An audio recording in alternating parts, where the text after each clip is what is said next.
MMA Weekly here with Gilbert Melendez. Gilbert, been a little while since you've been in the cage. Looks like it's still going to be a little while. What's kind of the talk? What's going on? We hear Shinya Aoki, we hear Josh Thompson. Man, you guys know more than I do. You know what I mean? I hear from everyone else first what's going on with me, so I try not to get too excited till I do get the phone call from Scott or the press release comes out. But yeah, man, I hope to find out soon who I am fighting. It looks like maybe going to Japan, Shinya Aoki. You know, I would like to fight in the States over here and represent out here a little bit more. But those are things we're talking about. But I'm ready to fight. After training with Jake for this camp, I feel like I'm ready to go. At least ready to go 3 5-minute rounds, no problem. But I can get ready for 5-5s in no time. So little baby curls are keeping you in shape. Yeah, dude, I feel like my right? takedown strength is good right now. I used to get sore on my back from holding the baby, and now I'm good. I'm doing stretches and bending over and doing stuff. And I feel like my takedowns are better right now. So the baby is helping. Better fighter. Yeah, there you go, man. I'm utilizing her. My own medicine ball.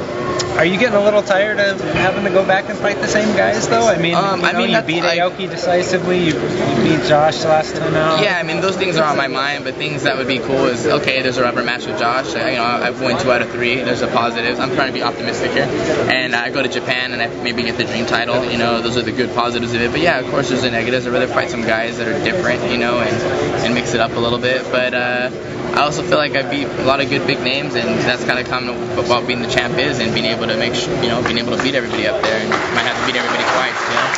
What about one guy that's been thrown around in the Alvares? Do you think that might actually come together? Have you heard anything that might lead you to believe it could happen? For sure. I think this is something that we're getting warmer on, and every interview it's mentioned and everything, and this is what I like, and that's what I like, and I think Eddie hears me, and everyone hears it, and so we keep talking about it. Bjorn and Scott will hear about it, and they'll make it happen. I think it's happening. You know what I mean? Exactly, and I think we all could win from it, and to me, Eddie and I is the biggest fight outside the UFC right now, and him and I can make, I think, get a lot of pay-per-view draws with that or get something, and also I think it'd mean a lot for the lightweight division, you know what I mean? And I'd love to fight him. I kind of feel like I have to fight him, I want to fight him. I want to know if I can beat him or if he can beat me. I want to know it. So I think the business can get worked out with Bjorn and Scott. I think they can get to it. I think Bjorn was saying he let Eddie fight me in San Jose and on Showtime, so that sounds like a pretty good deal to me.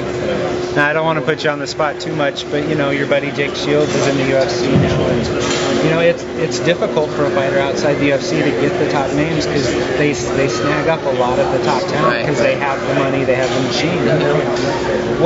How is it for you? I mean, do you think there's enough guys out there for you to stay outside the UFC, or do you see someday maybe you going to the UFC? Definitely. Not like you're going to jump ship now. But yeah, for sure. It's something on my mind. It's not so much the UFC, it is the fighters out there. I don't think it's just for the caliber of guys you want to fight. Definitely. I mean, I think I've taken out most of the guys outside the UFC. Not that they didn't have it. I've just been able to fight Kawaja. I've been able to fight Aoki. I've been able to fight Josh Thompson. I've been able to fight Ishida again. And the guys that I need to fight, I'd like to fight in the UFC are obviously Frankie Edgar, Gray Maynard, Kenny Florian, BJ Penn. I mean, those are the guys I'd like to go fight out there. So yeah, it's definitely on my mind, and it's something on my mind. But I'm always whatever makes the most sense with business. Well, how about now? How is it right now? Just getting to stay back and be daddy for a while. That's been great, man. And now I'm starting to get in my groove with my family and everything, and training's going well with that. But the first month was pretty hectic. But now I'm getting in the groove. So it's not too bad. It's kind of nice to get back and connect with the family a little bit. For sure. Build that up. For sure. And that's why I timed everything the way I did. I did 4 fights in 12 months, and I said, okay, I'm gonna take a little break when the baby comes and get back into it and try to fight before the year ends. And that's about where I'm at right now.